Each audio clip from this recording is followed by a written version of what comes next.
Donc je pars de la lettre aux Romains, simplement, chapitre 8, verset 28.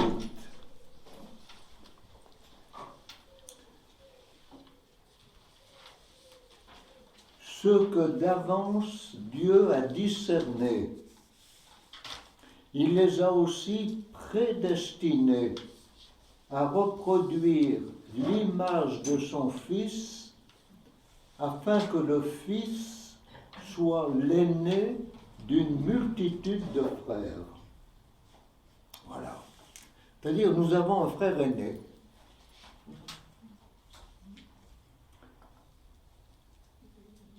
L'aîné de la multitude. Pas seulement des catholiques, des croyants, des différentes religions, mais de toute l'humanité. Dieu veut faire ses fils et ses filles de tout être humain. C'est son projet depuis toujours. Seulement, quelle exigence que d'être frères et sœurs universels en vérité. Quelle exigence! Dans l'Écriture, dès qu'apparaît le nom encore inédit de frère, c'est-à-dire en Genèse 4.2, apparaît immédiatement le danger et de l'envie de se débarrasser de cette présence. C'est quand même étrange. Dès qu'apparaît le nom de frère, ça fait problème. Donc ne nous étonnons pas. Ça ne va pas de soi, la fraternité universelle. Ce n'est pas une évidence, c'est une conquête. Une conquête, bien sûr, à partir du don de Dieu.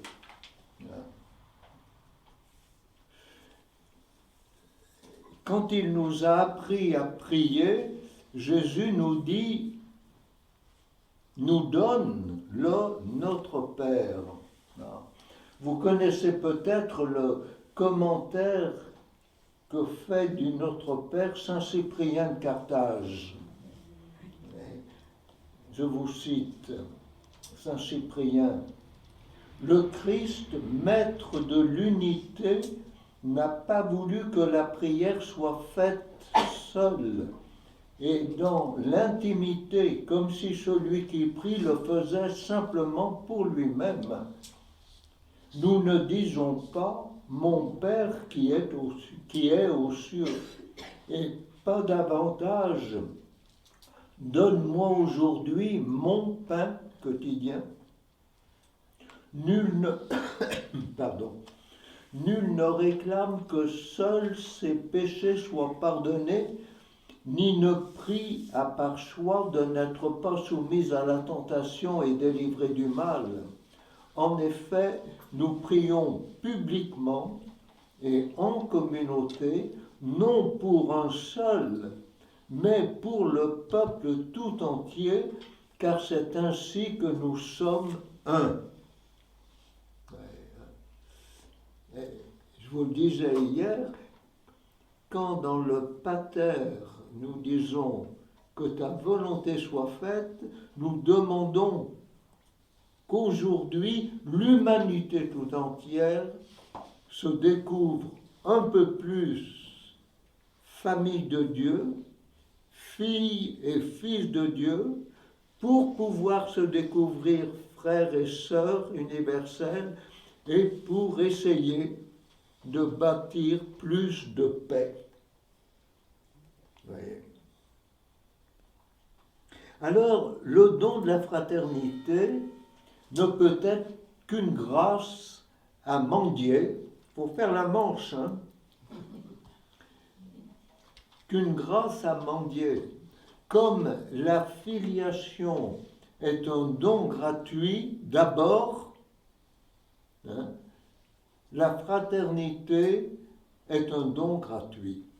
Nous avons à recevoir de Dieu, c'est-à-dire de la source qu'est la communion qui s'échange dans l'amour entre le Père, le Fils et l'Esprit, nous avons à recevoir de Dieu, de la source, qu'est l'amour trinitaire, le don de notre fraternité. Comme nous recevons le don de la filiation. Parce que nous disons notre Père, parce que nous sommes fils dans le Fils, nous pouvons vivre la fraternité. Alors, nous ouvrir de plus en plus à ce don, au-delà des limites qui tiennent beaucoup à notre résistance à la communion universelle, en nous ouvrant de plus en plus à ce don, nous pourrons emprunter, si je peux dire, la morale de Dieu, c'est-à-dire les mœurs de Dieu, telles qu'elles nous ont été révélées en Jésus. Thérèse de Lisieux disait, pour aimer comme vous aimez, il me faut emprunter votre amour. Voilà. Il me faut emprunter votre amour. Alors, vous voyez, notre vie commune, dans une communauté, dans un groupe, dans une famille, dans un groupe de loisirs, notre vivre ensemble, disons, ne se justifie pas d'abord par des motifs de convenance, ni d'intérêt, ni d'œuvre à faire, ni d'œuvre à faire, mais notre vivre ensemble se justifie d'abord par le mystère de l'amour trinitaire et de l'amour rédempteur. Une communauté d'église ne se confond pas avec une équipe soudée par la même action. Elle ne peut pas se réduire à ça. Pourquoi? Mais parce que c'est le Christ qui est le lieu, le lien, le centre de notre vivre ensemble. C'est lui qui est notre unité d'abord. Bien sûr qu'elle est à faire, notre unité, mais elle ne peut être faite que si elle est reçue d'abord.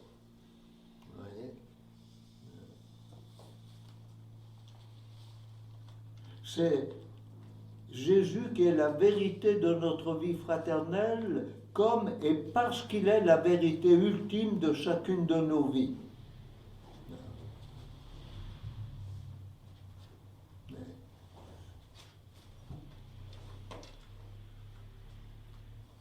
Alors il va me falloir reconnaître dans l'autre, quel qu'il soit, y compris celui qui peut être mon ennemi potentiel, ce frère pour qui le Christ est mort. Selon la première aux Corinthiens, chapitre 8, verset 11. 1 Corinthiens, chapitre 8, verset 11. Reconnaître en l'autre celui pour qui le Christ est mort. J'aime mieux dire ça, si vous voulez, que dire reconnaître le Christ en lui. Parce que, comme un frère me rétorquait un jour, où, pendant mon abbatiat, il y avait eu un problème un peu rude entre deux garçons, enfin deux frères. Et donc je les reçois l'un après l'autre, avant de les revoir ensemble. Et puis je dis, mais enfin écoute, essaye de reconnaître le Seigneur en lui quand même. Et il me dit, oui, mais le Seigneur ne m'aurait pas fait ce qu'il m'a fait. Je lui ai dit, tu as raison. C'est ma foi vraie. Ça, c'est ma foi vraie. Mais regarde en lui celui pour qui... Alors ça, c'est différent. Parce qu'il est mort pour toi et pour celui que tu n'arrives pas à gober. Pour les deux. Et c'est ce qui vous rassemble en lui. Ouais. C'est ce qui vous rassemble en lui. C'est parce que Dieu, en Jésus, est mort pour rassembler dans l'unité les enfants de Dieu dispersés. c'est la source de l'unité. On ne s'en sortira pas autrement. L'unité, telle que le Christ la veut, cette unité pour laquelle il a prié avant sa passion, ne peut être que reçue par les pauvres en amour que nous sommes. Vous pouvez donc mendier. C'est pourquoi nous aimer les uns les autres dans le vivre ensemble requiert l'offrande sacrificielle de soi. Et il n'y a pas d'amour chrétien sans ça. Alors on n'aime pas le mot sacrifice, eh bien, remplacez-le par oblation, si vous voulez, ou par offrande, mais vous n'enlèverez pas cette réalité. Si vous relisez le chapitre 21 de l'Évangile de Jean, à partir du verset 15 et suivant, c'est l'apparition de Jésus ressuscité sur le bord du lac. 3 fois, Pierre, m'aimes-tu? 3 fois. Immédiatement après, quand tu étais jeune, tu mettais ta ceinture, tu allais où tu voulais. Quand tu seras devenu vieux, un autre t'emmènera là où tu ne veux pas aller. Autrement dit, le passage est direct de la loi affirmée de l'amour à la loi de l'offrande sacrificielle. Le passage est direct. On n'y échappe pas.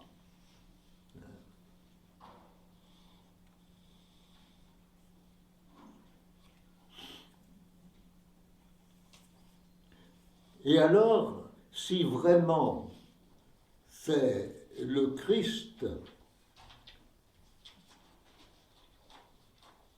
qui est le lieu, le lien, le centre de notre vivre ensemble, alors le Christ peut faire un usage créateur de tout, voyez, y compris de la souffrance. Il peut tout transfigurer. Si vous voulez poser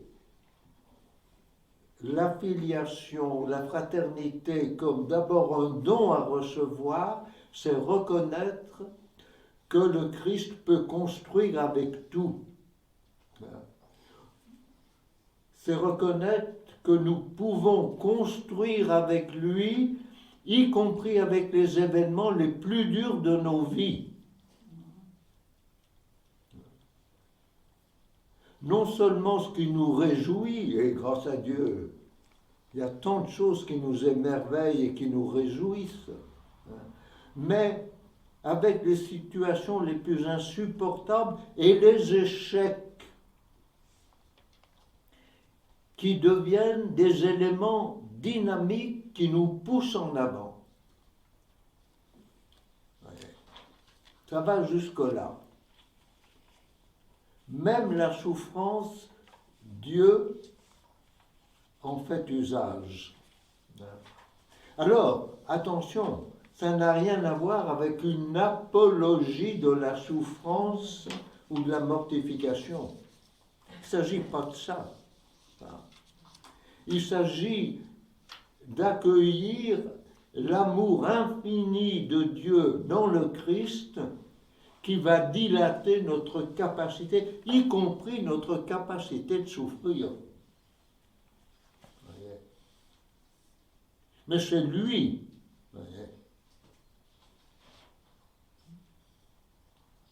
Alors, comme le disait, comme s'interrogeait, comment s'appelle-t-il, le fondateur de Thésée. Oui. Qui es-tu, petite communauté? En parlant de Thésée, il disait ça. Qui es-tu, petite communauté? Un instrument d'efficacité? Non, jamais. Si beau soit-il, Serait-tu un groupe d'hommes réunis pour être humainement plus forts en vue de réaliser leurs propres projets? Pas davantage. Mènerions-nous alors la vie commune pour nous trouver bien ensemble? Non. La communauté en viendrait à avoir son but en elle-même et cela permettrait de s'y faire de petits nids, son trou dans le fromage, quoi. Sommes-nous ensemble pour être heureux ensemble? Oui, mais dans l'offrande de nos vies. Voilà, dans l'offrande de nos vies. Qui es-tu, petite communauté répartie en divers lieux du monde? Une parabole de communion, un simple reflet de cette unique communion qu'est le corps du Christ, son Église, et par là aussi un ferment dans la famille humaine. Voilà, ça c'est la vocation, voyez, de notre vivre ensemble. Une petite parabole de communion. Alors on va passer sa vie à se casser les dents là-dessus. Parce que ça, encore une fois, ça n'est pas naturel. Ça n'est pas spontané. C'est à aller puiser dans l'intimité de notre relation au Christ.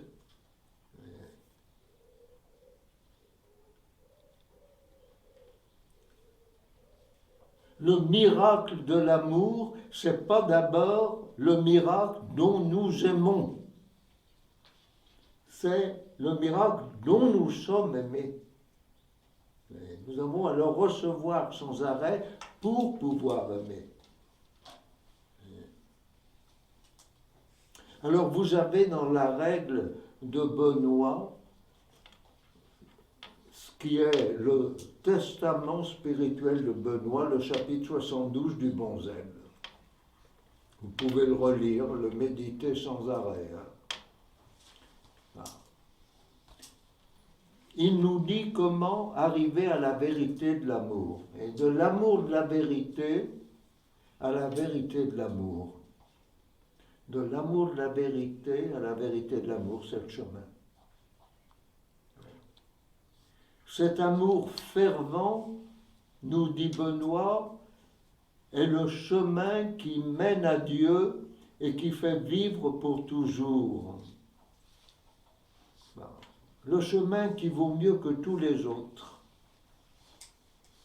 Ce zèle de l'amour dans la règle, attention, n'est pas d'abord affaire d'état d'âme. C'est un agir qu'il vise, se prévenir d'égards, supporter avec une extrême patience les infirmités physiques et morales, et il y en a dans une communauté monastique. Rivaliser d'obéissance, rechercher ce qui est utile au prochain plutôt qu'à soi. C'est basique, hein? C'est vraiment l'application des préceptes, c'est pas à la mesure du palpitant. Non, non. Puis, de cette dimension horizontale, vous voyez, hein? Benoît s'élève à la verticale. Ils auront pour Dieu une crainte d'amour, avec cette trouvaille, la crainte d'amour, et un amour humble et sincère pour leur abbé. Mais il parle d'horizontale. Et il s'élève à la verticale. Il nous dit, l'être humain est bâti en forme de croix. Hein? Voilà.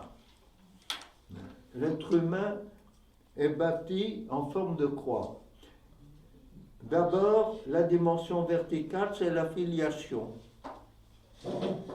La dimension horizontale, tu entends? C'est la fraternité. Mais ça dessine la croix sur chacune de nos vies et sur chacune de nos communautés, de nos familles. Ouais. Nous sommes bâtis en forme de croix.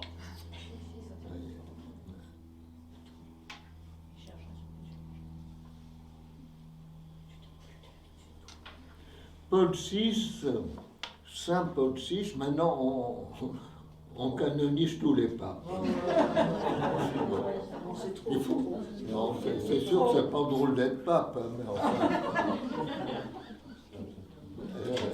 Saint Paul VI, au synode de 1971, disait « L'Église est par nature extatique, ce qui signifie qu'elle ne vit qu'à condition de sortir d'elle-même. »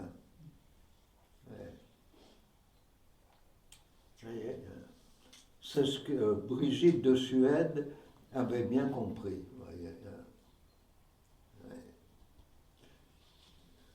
L'Église par nature est extatique. Pourquoi même? Parce qu'elle vient de la communion trinitaire. Hein. Le Père est extase, offrande au Fils, le Fils au Père et l'Esprit au Père et au Fils. Enfin, c'est un exode. Aimer, c'est toujours un exode.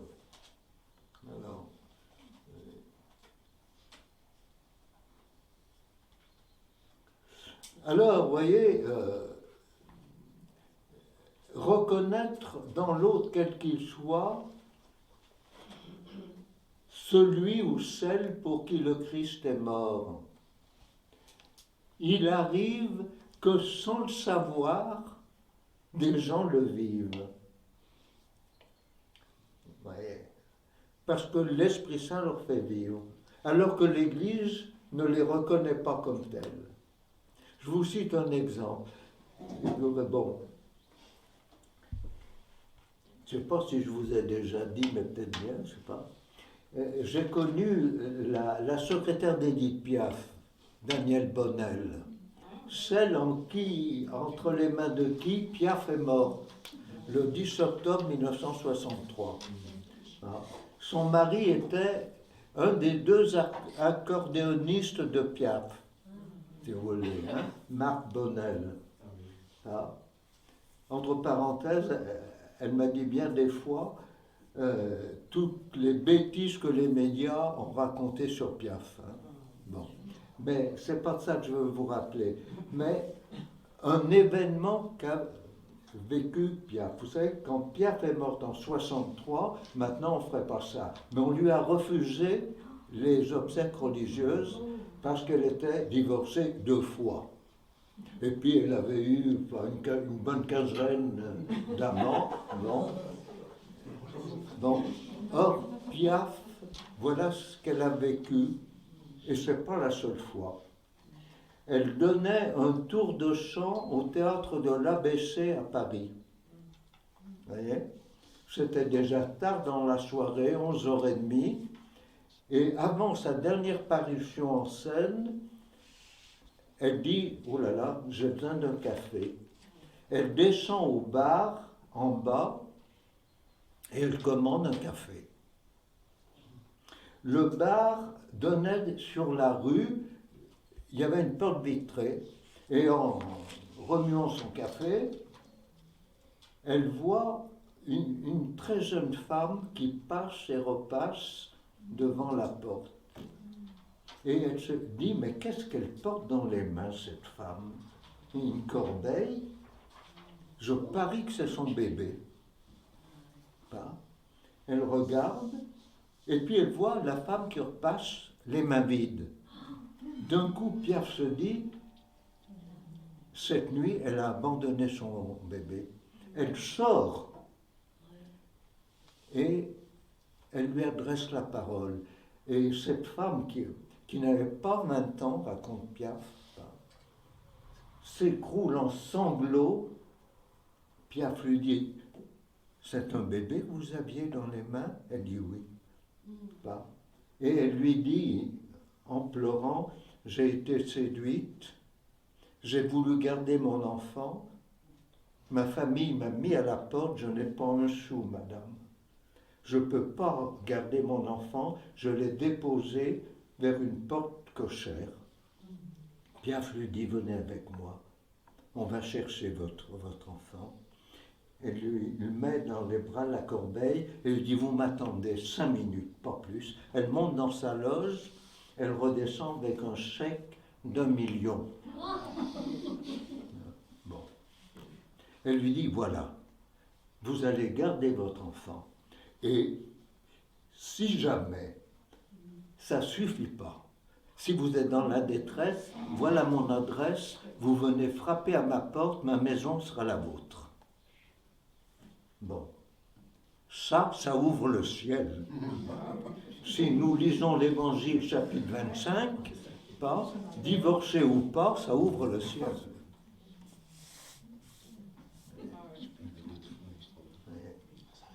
L'histoire de Piaf, si vous voulez, l'histoire affective de Piaf, s'explique par l'enfance qu'elle a eue. Mais c'était une femme habitée par le désir d'aimer et d'être aimée. Et ça, c'est authentique, vous voyez. Il n'y a sûrement pas beaucoup de chanteurs qui ont vécu ça. Mais ça, c'est Piaf. Alors, elle vit l'Évangile sans savoir qu'elle le vit. Mais c'est une femme qui priait. Daniel Bonnel me disait, après la mort de son grand amour, Cerdan, parce qu'elle était travaillée par l'après la mort, Piaf, elle est allée en s'encapuchonnant pour ne pas se faire reconnaître, tous les matins à la messe, près de son domicile pendant 1 mois. Elle est allée tous les matins à la messe, sans rien dire à personne. Elle s'échappait, après une nuit plus ou moins, enfin bon, voilà. Mais c'est extraordinaire, ça, en réalité. Je dis, pour moi, je me dis, mais enfin, comment, quand Jésus dit dans l'évangile de Jean, mon Père travaille sans cesse et moi aussi je travaille. Je dis, mais on est aveugle, on ne voit pas assez tout ce travail qui se fait, voyez, encore une fois, dans les marges, voyez, hors frontières. Voyez. On va avoir des surprises. Et pour moi, je me dis sûrement, quand je paraîtrai devant Dieu, je me pose la question du jugement. Et je l'ai résolu. Je l'ai résolu. Je l'ai résolu un beau jour. Bon. Je me suis dit, on parle du jugement particulier, du jugement général et tout. C'est trop compliqué pour moi. Je dis, quand je paraîtrai, je suis sûr que la grâce de Dieu me fera voir dans un éclair tout ce qu'a été ma vie. Eh bien, ça suffit bien comme châtiment. Ça suffit bien comme châtiment. Et après, c'est la miséricorde qui reprend le relais si Dieu est Dieu. Mais je dois affronter la vérité de l'amour et l'amour de la vérité. Ça, je dois l'affronter. Mais dans un éclair. Et si j'accepte ça, et si le dernier des sacripants accepte ça, enfin, c'est la miséricorde qui prend le relais. Ça, je crois. Pour moi, c'est ça le jugement. Aller de l'amour de la vérité à la vérité de l'amour.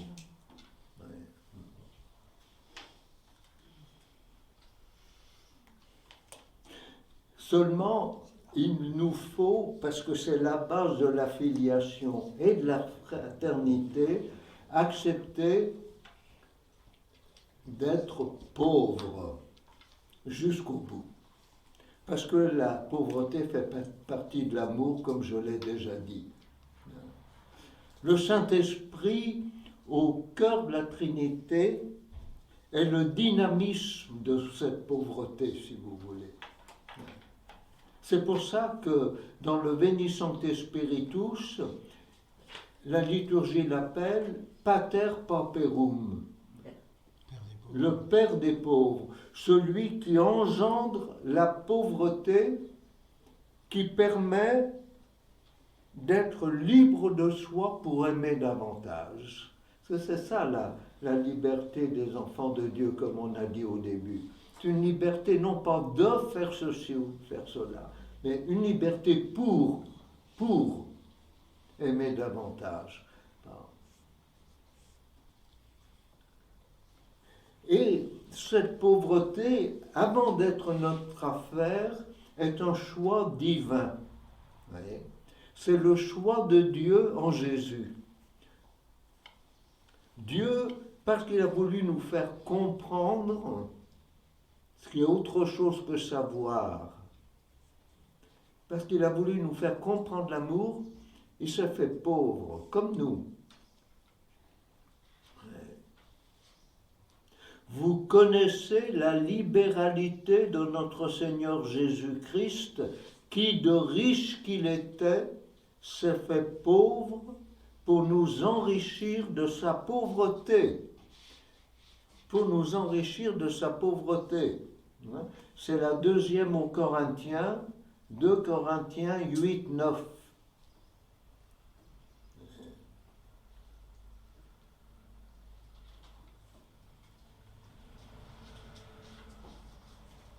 Et quand Benoît parle dans la règle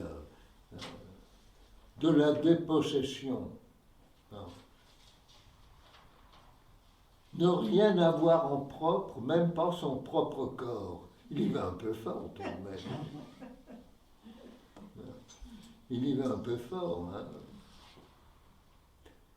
Qu'est-ce qu'il veut nous dire? Eh bien, je pense qu'il nous invite, il veut nous aider à être plus,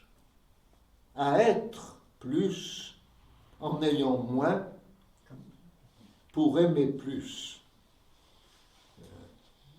Nous inviter à être plus.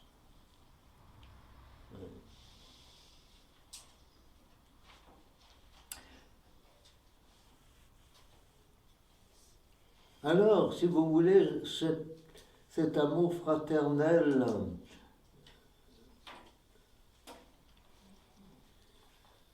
il va nous appeler à choisir. Alors, à choisir quoi? Eh bien, il faut arriver à choisir de dépendre. Voyez? Choisir de dépendre. Alors, voilà quelque chose qui ne nous est pas spontané, naturel. Hein? Choisir de dépendre. Seulement, attention, il y a deux façons de dépendre. Et il faut les distinguer. Biologiquement, le bébé dépend de sa maman. C'est une dépendance de nécessité. Il meurt, le tout petit bébé, si sa maman ne s'occupe pas de lui. C'est une dépendance de nécessité. Mais au plan de l'amour, c'est l'inverse. C'est la maman qui dépend de son bébé. Sa vie, sa joie dépendent de lui. Non. C'est lui qui lui donne d'être maman, la joie d'être mère. C'est vrai pour le père aussi. Voyez, au plan de l'amour. Alors, si Dieu n'est qu'amour, est-ce qu'on peut dire qu'il est un infini de dépendance? Moi, j'aime dire ça. En Jésus, il a fait ce choix-là. En Jésus, Dieu vient choisir la dépendance, voyez, et ce choix-là est au fondement de chacune de nos communautés, de notre vivre ensemble. Voyez.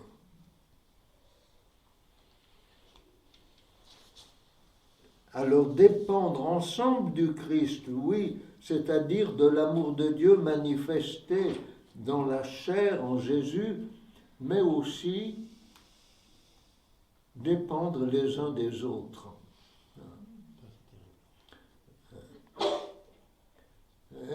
Je crois que le plus fort traumatisme de l'être humain en notre temps, c'est de se sentir abandonné. C'est la rupture des affections. Faire découvrir à l'autre que rien ne peut le séparer de l'amour de Dieu. Rien. Rien. C'est ce qu'il y a de plus fondamental, voyez. Tout le reste a peu d'importance. Comment l'autre va-t-il saisir qu'en lui, l'essentiel est déjà accompli? Il est aimé à fond perdu.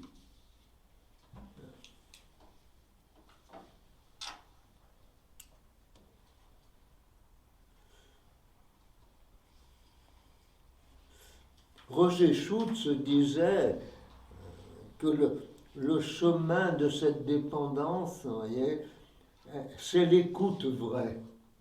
Il disait, écouter les autres, ce n'est jamais les forcer, les obliger, mais les accompagner.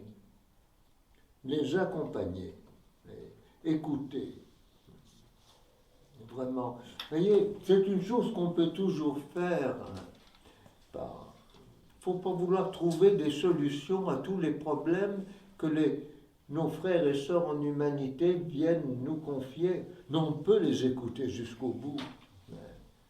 Ne rien dire en écoutant vraiment, c'est leur donner une parole.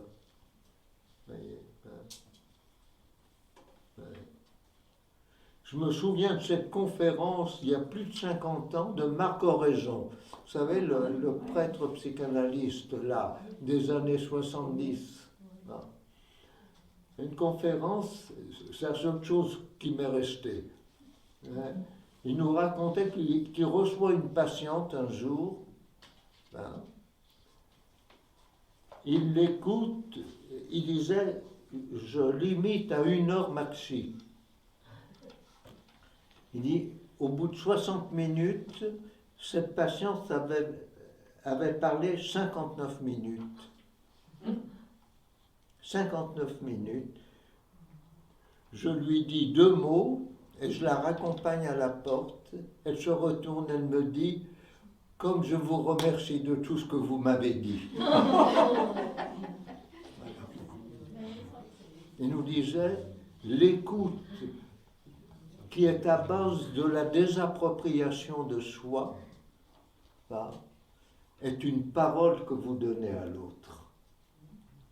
Ça va faire son chemin après, au-delà de ce que vous pouvez constater ou même que l'autre peut constater. Je crois que développer l'écoute dans nos relations, voyez, c'est un vrai chemin d'ascèse, voyez.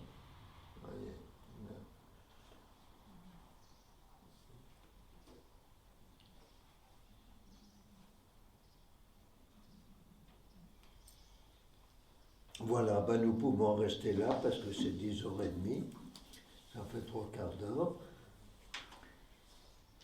Et puis ce soir, eh bien, nous échangeons à partir de tout ce que nous avons pu nous dire les uns aux autres pendant ces quelques jours.